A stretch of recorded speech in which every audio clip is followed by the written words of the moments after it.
Bismillahirrahmanirrahim. Assalamualaikum warahmatullahi wabarakatuh. Alhamdulillah nahmaduhu wa nastaghfiruh wa na'udzubillahi min shururi anfusina wa min sayyiati a'malina. May yahdihillahu fala mudilla lahu wa may yudlil fala hadiyalah. Asyhadu an la ilaha illallah wahdahu la syarikalah wa asyhadu anna Muhammadan abduhu wa rasuluhu la nabiyya ba'dah. Allahumma shalli wa sallim ala Muhammadin wa ala alihi wa sahbihi ajmain amma ba'd. Pemirsa Tablik TV yang dirahmati Allah, syukur alhamdulillah kita panjatkan kehadirat Allah Subhanahu wa taala yang telah melimpahkan rahmat dan karunia kepada kita sehingga kita berjumpa kembali. Dan untuk hari ini kita akan membahas berkaitan dengan adanya video yang diungkap di YouTube di mana yang mengaku bernama Muhammad KC, tetapi Muhammad KC ini juga nama lainnya adalah Cornelius. Dia mengatakan salah satunya dalam penjelasan beliau yang beliau menjadi ragu dengan Islam ini karena katanya ada ayat di dalam surat Al-Imran, yaitu surat Al-Imran yang dikutip ayat 3 dan ayat 4. Nah, jadi orang Islam ini harus percaya, harus beriman sebagaimana diinformasikan dalam surat Al-Imran ayat 3 ayat 4 ini, di mana diantaranya yang bisa menyelamatkan itu adalah lewat kematian Isa Al-Masih. Karena Isa Al-Masih atau Yesus itu sebagai juru selamat. Nah, kita perlu meluruskan pemirsa, di mana surat Al-Imran ayat 3 dan ayat 4 ini Allah berfirman, a'udzubillahi minasyaitonir rajim, nazzala 'alaikal kitaba bil haqqi musaddiqal lima baina yadayhi wa anzalat taurata wal injil.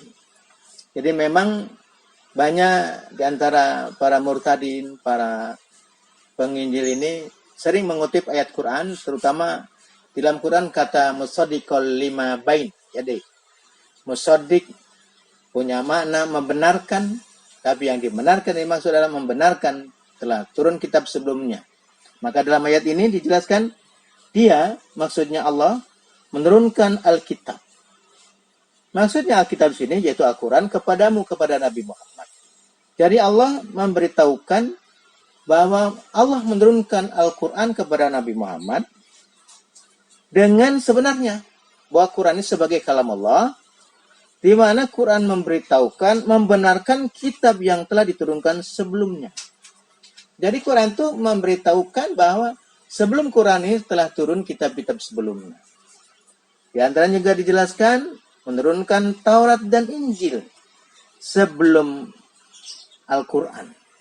Nah, yang dimaksud Taurat dan Injil di sini adalah kitab Taurat yang Allah turunkan kepada Nabi Musa alaihissalam. Dan yang dimaksud kitab Injil dalam ayat ini adalah kitab Injil yang Allah turunkan kepada Nabi Isa alaihissalam. Jadi bukan kitab Bible. Jadi kitab Taurat yang turun kepada Nabi Musa. Bukan sebagaimana kitab Taurat versi Yahudi. Yang 5 kitab itu ada kitab Kejadian, Keluaran, Bilangan, Imamat, Ulangan. Bukan yang itu. Tapi kitab Taurat yang Allah turunkan kepada Nabi Musa, itu yang dimaksud, yang dibenarkan oleh Quran ini telah turun sebelumnya kitab Taurat kepada Nabi Musa.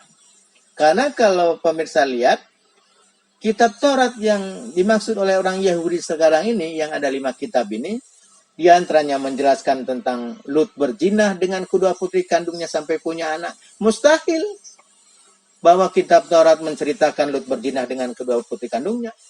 Lalu menceritakan lagi ketika Tuhan menciptakan manusia, kemudian manusia berbuat dosa, maka Tuhan menyesal. Tidak mungkin. Nah, oleh karena itu, yang dimaksud kitab Taurat ini untuk menjelaskan penjelasan dari saudara KC ini, yang dimaksud kitab Taurat yang turun kepada Nabi Musa alaihissalam, bukan yang ada di dalam Bible itu. Kemudian yang dimaksud Injil, juga adalah wahyu yang Allah turunkan kepada Nabi Isa alaihissalam, maka wahyu itulah disebut Injil dalam Islam. Jadi bukan kitab Injil yang ada dalam kitab Bible. Bukan Injil Matius, bukan Injil yang dikarang oleh Markus, bukan Injil yang dikarang oleh Lukas, bukan Injil yang dikarang oleh Yohanes, tapi yang dimaksud kitab Injil di sini adalah kitab Injil yang Allah turunkan kepada Nabi Isa alaihissalam. Jadi sangat keliru kalau saudara Kace mengatakan bahwa orang Islam harus mempercayai ini. Nah, oleh karena itu, memang orang Islam harus dan wajib percaya kepada kitab-kitab yang Allah turunkan. Karena ini bagian daripada rukun iman itu, iman kepada kitab-kitab, iman kepada rasul-rasul.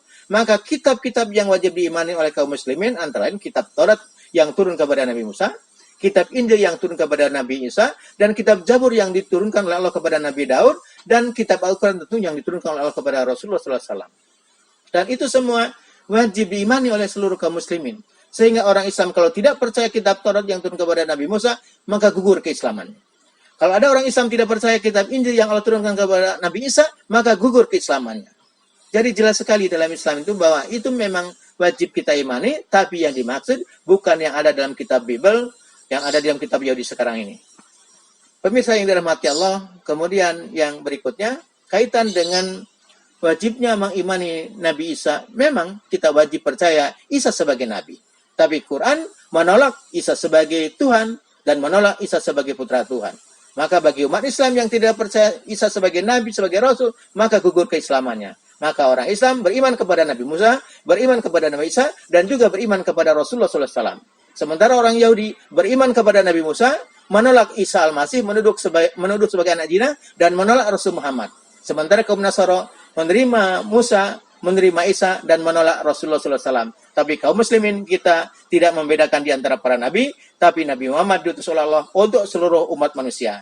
Nah, ini barangkali sebagai jawaban untuk saudara Kace yang membelokkan penjelasan surat Al-Imran ayat ketiga dan ayat keempat. Sekian, terima kasih. Assalamualaikum warahmatullahi wabarakatuh.